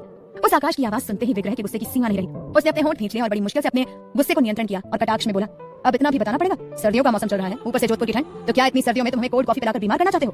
आकाश थोड़ा घबराने लगा क्योंकि उसे डर था कि कहीं ये विग्रह उसकी सच्चाई न जान जाए कि वो कोई दुकानदार नहीं है बल्कि बहरूपिया है जो श्वारनी को देखने के लिए उससे बात करने के लिए स्कूल में घुस आया है। माफी मांगते हुए वो तुरंत अपनी दुकान में चला गया। उसने जल्दी से गर्म कॉफी तैयार करनी शुरू की। तब तक विग्रह बाहर कुर्सी पर बैठा हुआ था और अपनी तेज नजरों से एक एक इंसान को देख रहा था। सब लोग घबरा रहे थे क्योंकि भले ही वो लोग विग्रह को साल 2 साल में एक बार देखते हैं, लेकिन वो बहुत खतरनाक इंसान है। उससे पूरा स्कूल डरता है। इतना डर तो स्कूल के बड़े मालिक यानी कि प्रयागराज जी का भी नहीं था जितना उनके बेटे विग्रह राज का है, क्योंकि उन्होंने काफी सुना है इस इंसान के बारे में कि ये बहुत ज्यादा गुस्सा करता है और अपने गुस्से में देखता नहीं है कि सामने वाले की क्या हालत हो रही है। हालांकि गुस्सा उसी पर करता है जो गलती करता है, बेकसूरों को कुछ नहीं कहता। कुछ ही देर में आकाश गर्म कॉफी लेकर आ गया और विग्रह के सामने खड़ा हो गया। विग्रह ने उसे अपनी खतरनाक नजरों से देखा और ट्रे से कॉफी के कप को उठा लिया। उसने सिर्फ थोड़ा सा कॉफी को चखा और गुस्से से तिल मिलाते हुए बोला, इतनी घटिया कॉफी बनाते हो तुम और हमारे स्कूल में मौजूद कैसे हो? विग्रह की खतरनाक और दमदार आवाज सुनकर आकाश डरने लगा। वहीं आसपास भी सब लोग घबराने लगे। शुभम गुस्से से आकाश को देख रहा था और इतने में ही विग्रह ने गर्मा गर्म कॉफी आकाश के पेट के ऊपर फेंक दी। आकाश तो हड़बड़ा गया और तुरंत पीछे हो गया। गर्म कॉफी से उसका पेट जलने लगा। वो हैरानी से विग्रह की तरफ देखने लगा। तभी विग्रह अपनी दमदार और गुस्सैल आवाज में बोला, लेकर आओ इसके छोटे भाई को। विग्रह के इतना कहते ही एक बॉडीगार्ड विक्रांत सेठ को वहां पर लेकर आ गया, जिसको देखते ही आकाश के पसीने छूटने लगे। उसे सब समझ में आ गया था कि विग्रह को पता चल गया है उसकी सच्चाई के बारे में कि वो कोई दुकानदार नहीं है बल्कि गलत तरीके से स्कूल में घुस आया है। विक्रांत तुरंत अपने भाई के पास जाकर खड़ा हो गया और डरने लगा। आकाश और विग्रह की उम्र लगभग बराबर ही थी, कुछ महीनों का ही अंतर होगा। विग्रह बेहद खतरनाक तरीके से कुर्सी से उठा और अपनी लाल गुस्सैल नजरों से आकाश के डरे हुए चेहरे को देखते हुए अपने दांत पीसते हुए बोला, हमारी मर्यादा वाली स्कूल में अमर्यादित कार्य करने की तुम्हारी हिम्मत कैसे हुई? सबसे पहले तो गलत तरीके से स्कूल में घुसाए, दूसरा लड़कियों को छेड़ने की कोशिश करते हो ताकि स्कूल के अंदर आए हो।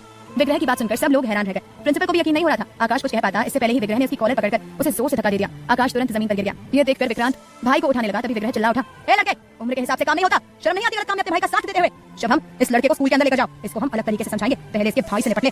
शुभम ने वैसा ही किया और विग्रह जमीन पर पड़े आकाश को नफरत और बदले की आग लिए देखने लगा। तभी उसकी नजर एक मेज पर रखी किताब पर पड़ी, जिसे देखते ही विग्रह का दिल जोरों शोरों से धड़कने लगा। उसने उस किताब को उठाया और तुरंत पहचान गया कि यह किताब उसकी राजा यानी श्वारनी की थी। विग्रह का अंग अंग खिल उठा और आंखों में जुनून छाने लगा, मगर फिलहाल के लिए उसने अपनी भावनाओं को दबा दिया और उस किताब को एक गार्ड को थमाकर आकाश की कॉलर पकड़कर उसे घसीटते हुए स्कूल के बड़े से मैदान में ले जाकर गिरा दिया। आकाश को क्या सजा मिलने वाली है? क्या विग्रह और श्वारनी के प्यार की गाड़ी फिर से पटरी पर आने वाली है? प्यार के लिए इस बार होने वाली है जिद की सारी हदें पार। बस बने रहिए हमारे साथ और सुनते रहिए हमारे जिद्दी वालम सा, सिर्फ और सिर्फ प्रतिलिपि FM पर। विग्रह जमीन पर पड़े आकाश को नफरत और बदले की आग लिए देखने लगा। तभी उसकी नजर एक मेज पर रखी किताब पर पड़ी, जिसे देखते ही विग्रह का दिल जोरों शोरों से धड़कने लगा। उसने उस किताब को उठाया और तुरंत पहचान गया कि यह किताब उसकी राजा यानी कि श्वारनी की थी। विग्रह का अंग अंग खिल उठा और आंखों में जुनून छाने लगा, मगर फिलहाल के लिए उसने अपनी भावनाओं को दबा दिया और उस किताब को एक गार्ड को थमाकर आकाश की कॉलर पकड़कर उसे घसीटते हुए स्कूल के बड़े से मैदान में ले जाकर गिरा दिया। हंगामा तो खड़ा हो ही गया था, इसलिए सारे स्टूडेंट्स और टीचर्स बिल्डिंग के बाहर आ गए। आंखों में खौफ लिए उस नजारे को देखे जा रहे थे जिसमें एक लड़का मैदान के बीचों बीच घायल पड़ा दर्द से तड़प रहा था, रहम की भीख मांग रहा था और विग्रह उसे बड़ी बेदर्दी और बेरहमी से मारे जा रहा था अपनी पूरी ताकत लगाकर। वहीं पिलर के पीछे छुपकर खड़ी श्वारनी अपनी मासूम निगाहों में खौफ लिए विग्रह के ऐसे रूप को देखकर कांप रही थी। उसे यकीन नहीं हो रहा था कि विग्रह को इतना भयानक गुस्सा भी आ सकता है। वो डरी सहमी सी खड़ी थी। तभी विग्रह ने उस लड़के की कॉलर को पकड़कर उसे खड़ा किया और सभी स्टूडेंट्स को दिखाते हुए असीम क्रोध से बोला, ये लड़का हमारे स्कूल में गलत तरीके से दाखिल हुआ और दुकानदार बन गया। इसका सिर्फ एक ही मकसद था, स्कूल की लड़कियों के साथ छेड़खानी करना, जो कि हमें बर्दाश्त नहीं। आज जो हम कर रहे हैं वो आप सबके सामने इसलिए कर रहे हैं क्योंकि आप में से भी बहुत से ऐसे लड़के होंगे जिनके तन मन मचल रहे होंगे। तो इस लड़के की हालत देखकर वक्त रहते सुधर जाना। किसी भी लड़की के साथ कुछ भी गलत करने की कोशिश की, यहाँ तक कि उसकी तरफ गलत नजर उठाकर भी देखा, तो याद रखना विग्रह का नाम कि वो क्या कर सकता है और क्या नहीं। ये हमारी स्कूल है, यहाँ पर मर्यादा के साथ रहना होगा, हर लड़की को सम्मान के साथ देखना होगा। साथ विग्रह की आवाज सुनकर सभी डर गए और एक साथ जोर से यस सर बोल उठे। वहीं श्वारनी की तो रूह कांप उठी विग्रह का ऐसा उग्र रूप देखकर, और वो उस लड़के को भी पहचान गई थी। विग्रह ने आकाश को अपने गार्ड को सौंप दिया और अचानक ही अपनी आंखें बंद करके गहरी सांस लेते हुए खुद को शांत करने लगा। वहीं उसे देखकर श्वारनी तुरंत छुपते छुपाते वहां से भागने लगी और ये नजारा विग्रह ने देख लिया और अपनी दमदार आवाज में जोर से बोला, कोई भी अपनी जगह से हिलेगा नहीं। ये सुनते ही श्वारनी छेप गई। उसने अपनी मुट्ठी भींच ली और डरने लगी कि कहीं विग्रह सबके सामने उसका नाम न ले ले। विग्रह ने गार्ड के हाथ से किताब ली और जुनून से श्वारनी को देखते हुए उसके पास जाने लगा। जैसे जैसे विग्रह उसके करीब आ रहा था वैसे वैसे वो घबरा रही थी, चहक और बहक रही थी। एक तरफ खुश हो रही थी अपने विग्रह को इतने दिनों के बाद देखकर, और दूसरी तरफ डर लग रहा था इस जालिम दुनिया से। और अब तो विग्रह से भी डर लगने लगा था उसका उग्र रूप याद करके। विग्रह अपनी जुनूनी और शिद्दत भरी निगाहों से एक टक श्वारनी को देखते हुए उसके करीब आने लगा और वो मासूम लड़की घबराने लगी। ये देखकर विग्रह अपनी जगह पर रुक गया। उसने अपनी मुट्ठी भींच ली और अपनी भावनाओं को नियंत्रित करते हुए सामने खड़ी एक टीचर की तरफ किताब बढ़ाते हुए अपनी दमदार और रौबदार आवाज में बोला, ये किताब जिसकी है उन्हें दे दीजिए। टीचर ने हाँ में अपनी गर्दन हिला दी और वो किताब ले ली। और वहीं श्वारनी ने चैन की सांस ली कि विग्रह उसके पास नहीं आया, वरना पूरे स्कूल में सबको पता चल जाता कि इन दोनों के बीच में पक्का कुछ चल रहा है। श्वारनी लड़कियों के पीछे छुपकर खड़ी थी और अपनी खूबसूरत निगाहों में असीम प्रेम और उतना ही ज्यादा डर लिए विग्रह के हैंडसम और आकर्षक चेहरे को देखे जा रही थी। किताब देते ही विग्रह ने अपनी भूरी और जुनूनी निगाहों से लड़कियों के पीछे छुपकर खड़ी श्वारनी की तरफ देखा तो श्वारनी छेप गई। उसने तुरंत अपनी नजरें झुका ली और अपनी उंगलियां मोड़ने लगी। ये देखकर ही विग्रह के होठों पर बेहद आकर्षक और शानदार मुस्कान आ गई और वो अपने मन में बोला, जी करता है तुम्हें सबसे दूर कहीं ले जाए अपने साथ और जी भर के देखें और बस सुनते जाएं। इतना कहते हुए विग्रह ने अपने रेशमी बालों को पीछे किया तो वहां मौजूद एक लड़की सिहर उठी और दीवानी होकर विग्रह को देखने लगी। मगर उस हसीन मर्द की जुनूनी निगाहों में तो बस उसकी श्वारनी ही बसी हुई थी जो उनके सामने देख भी नहीं रही थी। मिताली को शक होने लगा। उसने विग्रह की नजरों का पीछा किया तो देखा वो श्वारनी के सामने देख रहा था, लेकिन वो नहीं देख रही थी। ये नजारा देखकर तो मिताली दंग रह गई और जल भुनकर राख होने लगी। लेकिन उसने अपने आप को झूठी तसल्ली दी कि ऐसा कुछ भी नहीं है। विग्रह ने अपनी नजरें हटा ली और प्रिंसिपल से मिलकर अपनी जीप में बैठ गया। वहीं शुभम उदासी से पूरे स्कूल को देखकर बोला, हाय हमारी वाली तो यहाँ है ही नहीं। वो भी जीप पे जाकर बैठ गया और विग्रह तुरंत वहां से चला गया। उनके जाते ही टीचर्स सभी स्टूडेंट्स को अंदर ले गए। टीचर ने किताब पर श्वारनी का नाम पढ़कर वो किताब उसे दे दी। शाम के 6 बजे अपनी पढ़ाई करने के बाद श्वारनी खिड़की के पास आकर बिस्तर पर बैठ गई और आसमान में ढलते हुए सूरज को देखकर बोली, इन्हें इतना ज्यादा गुस्सा आता है क्या? लेकिन ये तो गलत बात है, हमें गुस्से वाले लोगों से डर लगता है। लेकिन वो लड़का सच में बहुत बुरा था और आज जो विग्रह ने उसके साथ किया वो कहीं ना कहीं सही था, लेकिन फिर भी इतना गुस्सा नहीं करना चाहिए था। श्वारनी ये सब सोचे जा रही थी कि तभी उसके सामने विग्रह की वो आकर्षक और शानदार मुस्कान घूमने लगी, जिसे देखकर ही श्वारनी का तन बदन से हर उठा। उसने अपने चेहरे को अपने हाथों से छुपा लिया और शर्माने लगी और मन ही मन खुश होने लगी। उसे तो यकीन ही नहीं हो रहा था कि विग्रह उसे इन नजरों से भी देख सकता है, उसके लिए इतना जुनूनी हो सकता है, उसके लिए आकाश को सबके सामने मार सकता है। श्वारनी ने जल्दी से उस किताब को अपने हाथ में लिया और उस पर हाथ फेरते हुए हसीन एहसासों को जीते हुए बोली, हमारी किताब को हाथ में छुआ विग्रह, सच में हमें तो यकीन नहीं होता कि इस किताब के नसीब इतने अच्छे हैं कि आज ये आपके हाथों में थी। चलो हम न सही लेकिन हमारी किताब तो आपको छू गई विग्रह। श्वारनी ने किताब को अपने सीने से लगा लिया और विग्रह को महसूस करते हुए उसमें खो गए। दूसरी तरफ रात के 11 बजे सूर्यवंशी सदन से थोड़ी दूरी पर स्थित किले के सबसे ऊपरी मुंडेर पर विग्रह खड़े होकर सिगरेट के कश लगाया जा रहा था। उसकी आंखों में नशा और दीवानगी साफ नजर आ रही थी, तन बदन सिहर रहा था जब से उसने श्वारनी को इतने दिनों बाद देखा था। उफ, कितनी सुंदर, कितनी हसीन और बेहिसाब खूबसूरती की रानी लग रही थी। लेकिन वो लड़की बार बार भाग जाती है, दूरियां बनाती है, लेकिन इसका कोई इलाज तो करना ही पड़ेगा, तभी तो दोनों की नजदीकियां बढ़ेंगी। यही सब सोचते हुए विग्रह चांद को निहारते हुए जुनून से बोला, हम उससे अकेले में मुलाकात करना चाहते हैं जहां हम दोनों के अलावा कोई ना हो। ये सुनकर शुभम ने अपना एक गिलास खत्म किया और बोला, राजे हमारी वाली तो अपने गांव चली गई है, बेरहम कहेगी, चिंता ही नहीं है कि यहाँ उसके भविष्य के पति उसके लिए तड़प रहे हैं और वहाँ महारानी खेतों में दौड़ रही होगी। शुभम की बातें सुनकर विग्रह ने गहरी सांस ली और सख्ती से बोला, शुभम अब पीना रुक जाना चाहिए, अन्यथा इस मुंडेर से नीचे फेंक देंगे। हमारे दिमाग में एक ख्याल आया है उस लड़की से अकेले में मिलने के लिए, क्योंकि स्कूल में हम उससे बात नहीं कर सकते और स्कूल के बाद ऐसे कहीं पर उसे बुला नहीं सकते, अच्छा नहीं लगता। तो क्यों ना शहर से बाहर जाया जाए जहां उसके आसपास कोई बंदिशें ना हो, कोई रुकावट ना हो और वो सिर्फ हमें देखें, हम उसे देखें, हम उसकी बातें सुने और वो हमारी बातें सुने और हम दोनों के बीच में कोई ना हो। ये सुनते ही शुभम की आंखों में चमक आ गई। वो अपनी जगह से खड़ा हुआ और विग्रह के पास आकर बोला, सही कह रहे हो राजे, क्यों ना स्टूडेंट्स को कहीं बाहर पिकनिक के लिए ले जाया जाए, वहां पर माता पिता साथ में होंगे नहीं, आप आराम से अपनी राजा से बात कर सकते हैं, उनके साथ कुछ वक्त बिता सकते हैं और वहां पर वो कहीं भागेगी भी नहीं। ये सुनकर विग्रह के चेहरे पर कातिल मुस्कान आ गई और वो जुनून से बोला, जैसलमेर जाएंगे, मरुद्रा की भूमि पर धर देंगे अपना दिल राजा के चरणों में। शुभम ने कहा, हाँ सही कहा, वैसे भी जैसलमेर यहाँ से 4.5 घंटे ही दूर है, तो माता पिता को चिंता भी नहीं होगी अपने बच्चों की, और वैसे भी हम सीनियर स्टूडेंट्स को ही लेकर जाएंगे। विग्रह सिगरेट के कश लेते हुए जुनून से बोला, हम नहीं जाएंगे, सिर्फ स्कूल का स्टाफ जाएगा, 11वीं और 12वीं कक्षा के स्टूडेंट्स के साथ, उसमें भी लड़कों को अलग से ले जाना है, लड़कियों के साथ नहीं। शुभम हैरानी से विग्रह की तरफ देख रहा था, उसे कुछ समझ में नहीं आ रहा था और वो बोला, क्या क्या कह रहे हैं, अगर आपको अपनी राजा से बात करनी है तो आपको भी साथ में जैसलमेर जाना पड़ेगा ना। विग्रह के चेहरे पर बेहद आकर्षक और कुटिल मुस्कान आ गई। वो मुंह से धुआं निकालते हुए बोला, शुभम क्या लगता है कि जब उसे पता चलेगा कि हम भी जैसलमेर जा रहे हैं तो क्या वो आएगी? बिल्कुल भी नहीं आएगी, छुपकर बैठ जाएगी अपने घर में, और ऐसा हम होने नहीं दे सकते। अब हम और इंतजार नहीं कर पा रहे हैं, हम उससे जी भर के बात करना चाहते हैं, उससे अकेले में मिलना चाहते हैं, उसे जानना चाहते हैं, इसलिए उसे बिल्कुल भी पता नहीं चलना चाहिए कि हम भी जैसलमेर जा रहे हैं। क्या श्वारनी जैसलमेर जाने के लिए मानेगी? क्या दोनों की लव स्टोरी में होने वाला है बड़ा बवाल? प्यार के लिए इस बार होने वाली है जिद की सारी हदें पार। बस बने रहिए हमारे साथ और सुनते रहिए हमारी जिद्दी बालम सा, सिर्फ और सिर्फ प्रतिलिपि एफएम पर। श्वारनी को जैसलमेर ले जाने की बात पर शुभम के चेहरे पर भी आकर्षक मुस्कान आ गई और वो राजे का हाथ पकड़कर मस्का लगाते हुए बोला, हमारी दोस्त एक निवेदन करना चाहते हैं कि 2-3 दिन के लिए ठहर जाते हैं, तब तक हमारी वाली भी जोधपुर लौटाएगी तो वो भी जैसलमेर चलेगी तो हमारा भी कल्याण हो जाएगा। विग्रह ने उसे अपनी सर्द नजरों से घूरा और फिर से सिगरेट के कश लेने लगा। शुभम उसकी हाँ समझ गया और खुशी से उसने जल्दी से एक ग्लास और पी ली। अगले दिन सुबह 7:30 बजे श्वारनी आईने के सामने खड़ी होकर अपने बालों को सहलाते हुए बोली, पता नहीं क्या हो रहा है, कल शाम से हल्का हल्का पेट दर्द कर रहा है और काफी अजीब तरह से दर्द कर रहा है, ऐसा पहले तो नहीं हुआ। मम्मा भी घर पर नहीं है, शाम तक आएंगी, अब क्या करें, आज स्कूल जाए या नहीं? जाना तो पड़ेगा वरना क्लासेस छूट जाएंगी। श्वारनी के स्कूल में आज बुधवार था जिस दिन सभी स्टूडेंट्स को रंगीन कपड़े पहनने की छूट थी, इसलिए आज उसने भी एक प्यारी सी ड्रेस पहनी हुई थी। श्वारनी जल्दी से तैयार हो गई और अपने हाथों से बनाए पोहे खाकर स्कूल चली गई। घर पर सिर्फ वो और उसके पापा ही थे। उसकी माँ और उसका छोटा भाई जोधपुर शहर के ही एक मंदिर गए थे जो उनके घर से थोड़ा दूर था, इसलिए वो दोनों शाम तक वापस आने वाले थे। बस में बैठी श्वारनी अपने पेट पर हाथ रखकर बोली, ये कैसा अजीब सा दर्द है, कहीं ऐसा नहीं हो सकता, मम्मा भी घर पर नहीं है, हम किससे बात करें, तानिया भी साथ में नहीं है और डर लग रहा है। जैसे तैसे खुद को संभालते हुए वो स्कूल पहुंच गई और पढ़ाई में जुट गई। जैसे जैसे वक्त आगे बढ़ रहा था वैसे वैसे उसका पेट दर्द बढ़ता जा रहा था और अब उससे सहन नहीं हो रहा था। उसे कुछ अजीब सा भी महसूस हो रहा था अपने शरीर के निचले हिस्से में, जिससे वो घबरा रही थी। भले ही उसकी उम्र बड़ी है लेकिन ये सब उसके साथ पहली बार हो रहा था, तो उसे डर तो लगना लाजमी था। उसे थोड़ा थोड़ा समझ में आ रहा था, इसलिए वो तुरंत अपने क्लास में मौजूद टीचर की तरफ देखने लगी, लेकिन उसकी हिम्मत ही नहीं हुई बोलने की। जैसे ही लंच का समय शुरू हुआ तो वो अपनी जगह से खड़ी हो गई। तभी मिताली ने उसकी सीट को देखा और अपनी सहेली के कान में बोली, देखो इस बेवकूफ लड़की ने क्या किया। मिताली की बात सुनकर उसकी सहेली ने श्वारनी की सीट से दाग देखे तो वो समझ गई कि श्वारनी को पीरियड्स आ गए हैं। ये देखकर वो बोली, मिताली इस तरह मजाक उड़ाना कोई अच्छी बात है क्या? ये तो एक स्वाभाविक प्रक्रिया है जो हम सबको ही होती है, तो तुम उसका मजाक क्यों उड़ा रही हो? मिताली ने कहा, हम जानते हैं कि ये स्वाभाविक प्रक्रिया है और हम सबके साथ होता है, लेकिन क्या इस लड़की में इतनी भी अकल नहीं है कि इसे ध्यान रखना चाहिए? ये 16 साल की जवान लड़की है और ऐसे कैसे निशान हो गए? ये हम सब लड़कियों की ना कर पाएगी देखना। ये तो अच्छा हुआ कि क्लास में कोई लड़के नहीं है, सब लोग बाहर गए हैं, वरना हमारी और भी ज्यादा बेइज्जती होती इसके चक्कर में, हम सब लड़कियां बदनाम हो जाती। मिताली की बात सुनकर श्वारनी ने तुरंत पलट कर देखा तो उसकी सीट पर लाल दाग थे, जिन्हें देखकर वो घबरा गई। उसके हाथ पांव फूलने लगे, सांसें तेज होने लगी और माथे पर पसीने की बूंदें जाने लगी। उसे समझ में नहीं आ रहा था कि ये अचानक से सब कैसे हो गया। वो इतना तो समझ गई थी कि उसे पीरियड्स आ गए हैं, लेकिन उसे नहीं पता था कि आगे उसे क्या करना चाहिए। उसके पास तो सैनिटरी नैपकिन भी नहीं था और क्लास में ऐसी कोई लड़की नहीं थी जिसकी वो मदद ले सकती थी, क्योंकि यहाँ पर सबके सब एक दूसरे की टांग खींचने पर लगे रहते थे। श्वारनी की आंखें भर आईं, उसने अपना बैग लिया और घबराते हुए क्लास से बाहर निकल गई। ये देखकर मिताली और उसकी सहेली उसे रोकते हुए उसके पीछे पीछे निकल गई। मिताली को तो गुस्सा आ रहा था श्वारनी पर कि वो इतनी बड़ी होकर ऐसी नादानी कैसे कर सकती है और अब बाहर क्या सबको दिखाने जा रही है। वहीं श्वारनी रोते हुए बिल्डिंग से बाहर निकल गई और तुरंत अपने घर जाना चाहती थी। वो जैसे ही बिल्डिंग के लॉन की सीढ़ियों के पास आई तभी उसका पैर मुड़ गया और वो वहीं सीढ़ियों पर गिर गई। उसने अपने हाथ पर लगे खून को देखा तो वो अपनी सारी हिम्मत हार गई और सर झुकाकर सुबक सुबक कर रोने लगी। उसे ऐसा करते देखकर काफी छात्र छात्राएं वहां पर आकर इकट्ठा हो गए और उसे घूरने लगे। हालांकि किसी को समझ नहीं आ रहा था कि ये लड़की रो क्यों रही है, सब लोग बस देखे जा रहे थे। तभी उनमें से एक लड़के ने ये सब देखा तो तुरंत स्टाफ रूम में चला गया, जहां पर उसने एक टीचर से झूठ कहकर उसका फोन लिया और विग्रह के नंबर को याद करते हुए उन्हें एक मैसेज भेज दिया और वापस बाहर आ गया। स्टाफ मेंबर्स की मीटिंग शुरू हो गई थी। श्वारनी सर झुकाकर सुबक सुबक कर रोए जा रही थी। उसके लंबे बाल बिखरे हुए थे, उसके सुंदर चेहरे को दुनिया की नजरों से छुपा रहे थे। उस लड़की को घेरे कई सारे स्टूडेंट्स खड़े हुए थे, कुछ हंस रहे थे, कुछ आपस में फुसफुसा रहे थे, कुछ उस लड़की को कोस रहे थे, कुछ उसका मजाक उड़ा रहे थे, तो कईयों को उसके लिए बुरा भी लग रहा था, लेकिन उसकी मदद करने के लिए कोई भी आगे नहीं आ रहा था। सभी बस तमाशा देख रहे थे। वहीं उनकी हंसी और मजाक को सुनकर वो मासूम लड़की शर्मिंदगी महसूस करते हुए खुद में सिमटने लगी थी, घबराने लगी थी। तभी उन सभी के कानों में एक गाड़ी की दमदार हॉर्न सुनाई दी, जिसकी आवाज सुनते ही भीड़ एक तरफ हो गई और तभी सभी को एक काली ओपन जीप दिखाई दी, जिसमें ड्राइविंग सीट पर बैठा एक शख्स अपनी पूरी और जुनूनी निगाहों से सामने बैठी उस लड़की को बेताबी और गुस्से से देख रहा था और बड़ी ही शान और गुरूर से अपनी जीप से बाहर निकल कर आ रहा था। हिम्मत करते हुए शिवानी ने जब अपनी आंखें उठाकर सामने देखा तो इन दर्द भरी निगाहों का मिलन सामने से आते शख्स की जुनूनी निगाहों से हुआ और वो डर और घबराहट से कांप उठी। उसने तुरंत अपनी नजरें झुका ली और अपने बैग को कसकर पकड़ लिया। वो शख्स यानी कि विग्रह बड़े स्टाइल और एटीट्यूड से चलते हुए अपनी राजा की तरफ बढ़ने लगा और स्टार और सारे स्टूडेंट्स उस शख्स के खौफ से सर झुकाकर एक तरफ खड़े हो गए। वहीं अपनी मुट्ठी भींचकर तेजी से विग्रह शिवानी के पास आकर अपने एक घुटने के बल उसके ठीक सामने आकर उसके बेहद करीब आकर बैठ गया और उसकी हालत देखकर उसकी जुनूनी निगाहों में तड़प और तबाही एक साथ नजर आ रही थी। विग्रह कुछ पलों के लिए शिवानी के मासूम चेहरे को देखता रहा, उसने खोया रहा, उसके चेहरे के एक एक हिस्से को अपनी जुनूनी निगाहों में बसाने लगा और तभी उसकी नजर शिवानी के हाथ पर पड़ी जिस पर दाग लगा था, जिसे देखकर वो सब समझ गया। उसने गहरी सांस ली और धीरे से बोला, ए राजा, तुम्हें इस बारे में कोई जानकारी नहीं थी? ये सुनते ही शिवानी थर थर कांपने लगी। उसे खुद से ही नफरत हो रही थी क्योंकि आज जो उसके साथ हो रहा था वो सब विग्रह के सामने हो रहा था, जिस वजह से उसे बहुत शर्मिंदगी महसूस हो रही थी। वो नहीं चाहती थी कि वो ऐसी हालत में कभी भी विग्रह के सामने आए, लेकिन आज वो अपने ऐसे रूप में विग्रह के सामने थी। उसकी चुप्पी देखकर विग्रह अत्यंत आत्मीयता और शिद्दत से बोला, घबराओ मत, हम हैं तुम्हारे साथ, चलो अब बोलो। शिवानी घबरा रही थी, नजरें झुकाई हुई थी और नाम में अपनी गर्दन हिला रही थी। ये देखकर उस जुनूनी दबंग मर्द को बहुत गुस्सा आया, लेकिन वो स्वयं पर नियंत्रण रखते हुए उसकी झुकी हुई पलकों को देखते हुए अपनी दमदार आवाज में बोला, तो क्या तुम्हारी मां ने कभी बताया नहीं तुम्हें इस बारे में? इतनी बड़ी हो चुकी हो, 16 वर्ष की हो तुम। शिवानी फिर से नाम में अपनी गर्दन हिला देती है। ये देखकर उस शख्स ने अपनी आंखें भींची और अपने गुस्से को नियंत्रण करना चाहा और गहरी सांस लेकर आंखें खोलकर अपनी भारी आवाज में बोला, दुपट्टा लाओ अपना। शिवानी चुपचाप अपना दुपट्टा विग्रह को पकड़ा देती है और वो उसके दुपट्टे को लेकर बिना पीछे मुड़े अपनी भयंकर गुस्सैल आवाज में चिल्लाते हुए बोला, अब निकलो यहाँ से या फिर हम एक एक की खटिया खड़ी करें।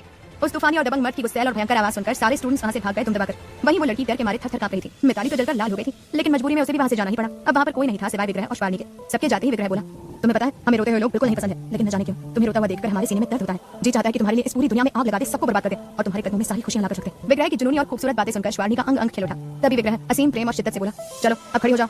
इतना कहकर विग्रह खड़ा हो गया और शिवानी की तरफ अपना हाथ बढ़ाने लगा, तो शिवानी ने बड़ी मासूमियत से नाम अपनी गर्दन ला दी। ये देखकर विग्रह उसके प्रेम में और ज्यादा पागल होने लगा और दीवानों की तरह उसे देखने लगा, जो खुद खड़ी हो गई थी और सर झुकाकर घबराने लगी थी। तभी विग्रह थोड़ा आगे आया और उसके दुपट्टे को उसकी कमर पर बांधने लगा। ये छुअन पाते ही शिवानी की सांसें तेज हो गई थी, क्योंकि विग्रह उसके बेहद करीब था। दुपट्टा बांधने के बाद विग्रह ने उसके बैग को उठाया और उसकी तरफ बढ़ते हुए आदर और शिद्दत से बोला, उठा पाओगे? हम उठा ले। शिवानी अपनी हथेली को देखते हुए धीमी आवाज में बोली, उठा लेंगे। विग्रह ने बैग उसकी तरफ बढ़ा दिया और शिवानी ने बैग अपने कंधे पर लटका दिया। अब विग्रह ठीक उसके पीछे आकर खड़ा हो गया, लेकिन मजाल है जो उसने एक बार भी शिवानी के पीछे निचले हिस्से की तरफ देखा भी हो।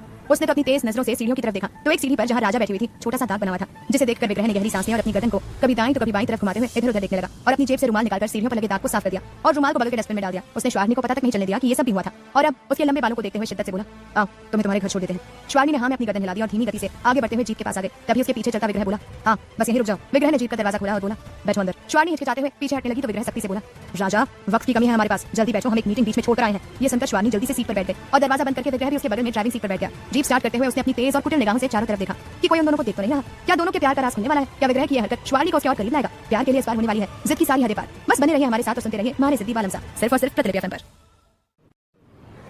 शिवानी जल्दी से जीप की सीट पर बैठ गई और दरवाजा बंद करके विग्रह भी उसके बगल वाली ड्राइविंग सीट पर बैठ गया। जीप स्टार्ट करते हुए उसने अपनी तेज और कुटिल निगाहों से चारों तरफ देखा कि उन दोनों को कोई देख तो नहीं रहा, लेकिन वहां कोई भी नहीं था। विग्रह ने अपनी जीप स्टार्ट की और एक टर्न लेते हुए स्कूल से बाहर निकलकर एक तरफ आकर जीप को रोक दिया और सामने देखते हुए अपनी भारी मर्दाना आवाज में बोला, सीट बेल्ट बांधो। शिवानी ने तुरंत सीट बेल्ट बांध लिया और चुपचाप सर झुकाकर सिकुड़ कर बैठ गई। विग्रह ने फिर से गाड़ी स्टार्ट कर दी और वहां से चला गया। हालांकि उसे रोजाना तेज स्पीड में जीप चलाने की आदत थी, लेकिन आज वो मध्यम रफ्तार से ड्राइव कर रहा था क्योंकि साथ में उसकी राजा जो थी। विग्रह का पूरा ध्यान अपनी ड्राइविंग पर था। वहीं शिवानी की हालत खराब हो रही थी। उसे साफ साफ महसूस हो रहा था कि अब फ्लो शुरू हो गया है और पेट में दर्द भी बढ़ने लगा था। शिवानी अपने पैरों को आपस में मिलाने लगी और घबराने लगी। वो क्या करे, कैसे अपनी मदद करे? विग्रह को भी नहीं कह सकती थी। वो अपने आप में घुटी जा रही थी, डर रही थी, कांप रही थी। तभी विग्रह बिना उसकी तरफ देखे अपनी भारी आवाज में बोला, पेट में दर्द हो रहा है क्या? ये सुनकर शिवानी को शर्मिंदगी महसूस होने लगी। तभी विग्रह थोड़ी सख्ती से बोला, ये कोई पाप नहीं है, ये एक प्राकृतिक प्रक्रिया है जो सभी मनुष्यों के लिए आवश्यक है। बताओ पेट में दर्द हो रहा है क्या? शिवानी धीमी आवाज में मगर बड़ी मासूमियत से बोली, बहुत ज्यादा। उफ, इस मासूम सी लड़की की प्यारी सी बात सुनकर विग्रह का तन मन खिल गया। उसने स्टीयरिंग को कसकर पकड़ा और असीम प्रेम से बोला, बहुत ज्यादा। शिवानी अपनी उंगलियां मोड़ते हुए बोली, हाँ बहुत ज्यादा।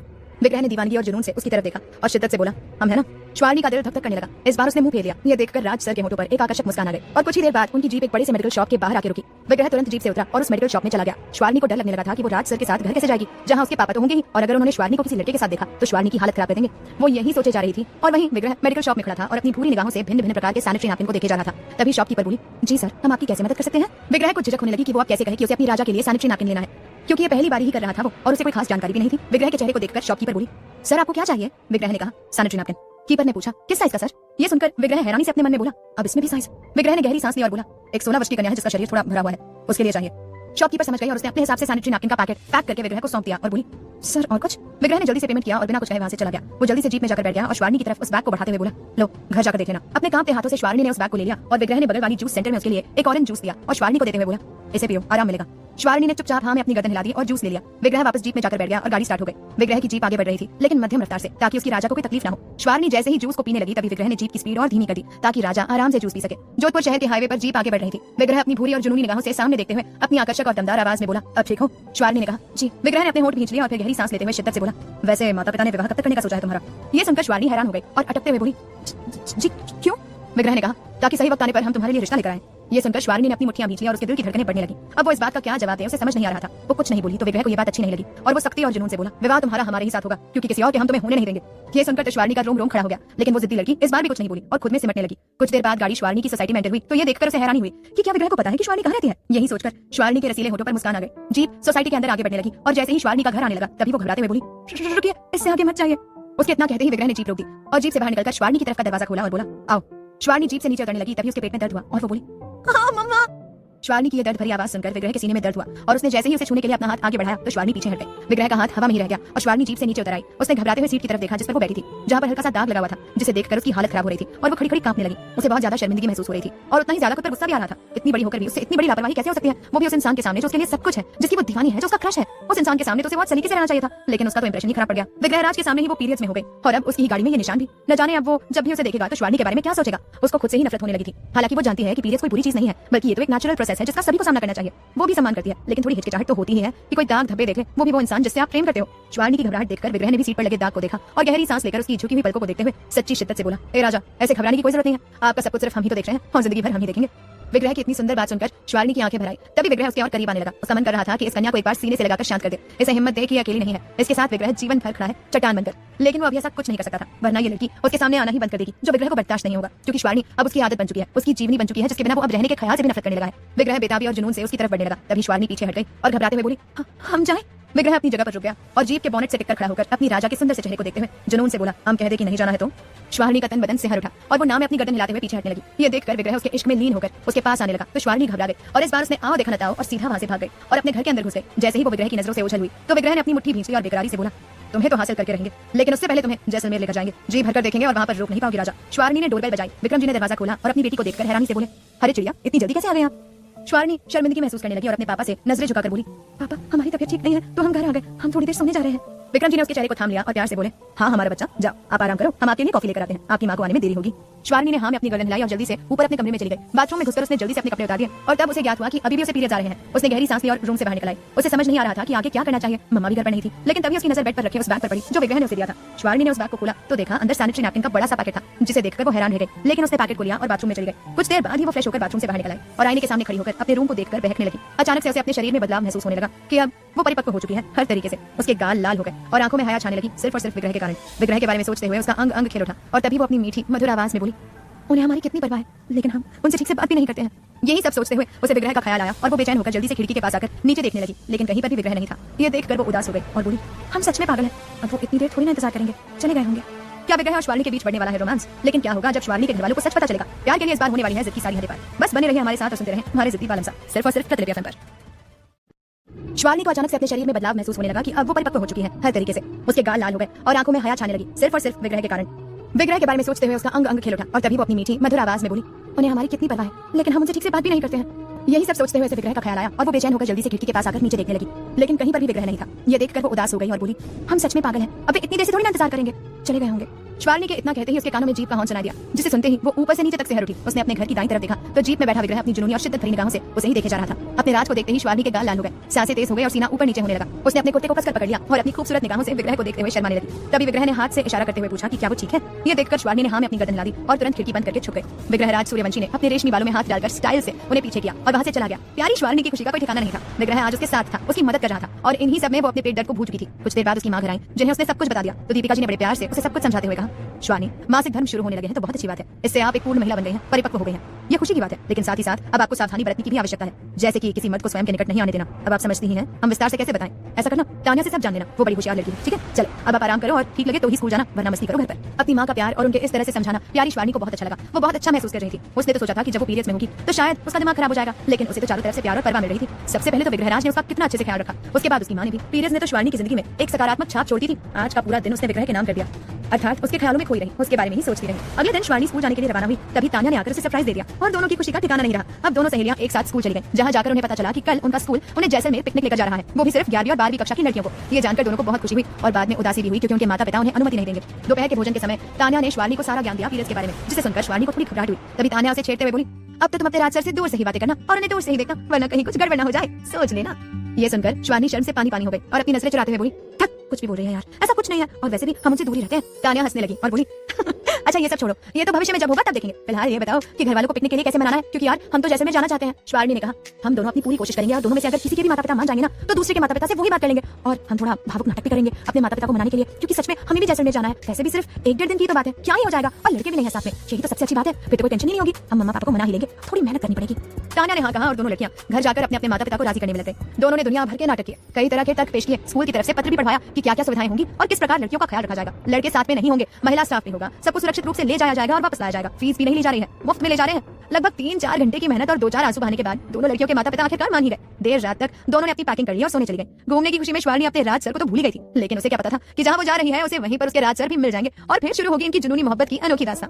अगले दिन सुबह 6 बजे ही तान्या के पापा विनोद जी दोनों लड़कियों को स्कूल छोड़ाए। स्कूल के मैदान में एक बड़ी और शानदार बस खड़ी थी, जिसे देखकर लड़कियों की खुशी का कोई ठिकाना नहीं रहा। शिवानी और तान्या ने आज एक ही डिजाइन के अलग अलग रंग की लंबी फ्रॉक पहन रखी थी। दोनों बहुत ही खूबसूरत लग रही थी। इनके प्रेमी तो इन्हें देखकर पागल ही हो जाने वाले थे। शिवानी की खूबसूरती देखकर मिताली उसे ताना मारते हुए बोली, अब इतना सुंदर बनकर आने की क्या जरूरत थी, साथ में कोई भी लड़के नहीं आ रहे हैं। ये सुनकर तान्या को तो गुस्सा आया, लेकिन शिवानी बड़ी शांति से और सौम्यता से बोली, कभी कभी हमें लगता है कि तुम इस दुनिया की सबसे खाली इंसान हो, जिसके पास करने के लिए कोई काम ही नहीं है, तो बस दूसरों की बुराई करती रहती हो। न जाने तुम्हें हमसे क्या समस्या है, ऐसा लगता है जैसे हमने तुमसे तुम्हारी जिंदगी का सबसे महत्वपूर्ण इंसान छीन लिया हो, जो हाथ धोकर हमारे पीछे पड़ी रहती हो। अपने काम से मतलब रखो, तुम्हारे लिए बेहतर होगा, और हमें तुम कोई मासूम सी सीधी सादी लड़की मत समझना। हम प्रिंसिपल से जाकर तुम्हारी शिकायत कर देंगे कि तुम हमें मानसिक रूप से परेशान करने की कोशिश करती हो, चाहे फिर हमारे पीरियड्स में हो या हमारे कपड़ों को लेकर। हम खूबसूरत बन के आए किसी को दिखाने के लिए नहीं, बल्कि खुद की खुशी के लिए। उम्मीद करते हैं तुम्हें समझ में आ गया होगा। शिवानी का ऐसा जवाब सुनकर मिताली आंख बबूला हो गई और अपने मन में गुस्से से बोली, सब पता है हमें कि तुम्हारी नजर राज सर के ऊपर है, परसों देखा था हमने कि किस तरह तुम उनके करीब आने की, उनसे हमदर्दी लेने की कोशिश कर रही थी, लेकिन आज ऐसा कुछ नहीं कर पाओगी, क्योंकि पिकनिक में राज सर होंगे ही नहीं, राज सर सिर्फ हमारे हैं और हमारे ही रहेंगे। मिताली की यह गलतफहमी बहुत जल्दी दूर होने वाली थी। कुछ देर बाद सभी लड़कियों को बस में बैठा दिया गया और गणपति बप्पा का नाम लेकर बस को स्टार्ट किया गया और निकल गए सब अपने खूबसूरत सफर पर। शिवानी और तान्या बस की अंतिम सीट पर जाकर बैठ गई और एक दूसरे से दुनिया भर की बातें करने लगी और उनका मुंह खाने के लिए भी शुरू हो गया था।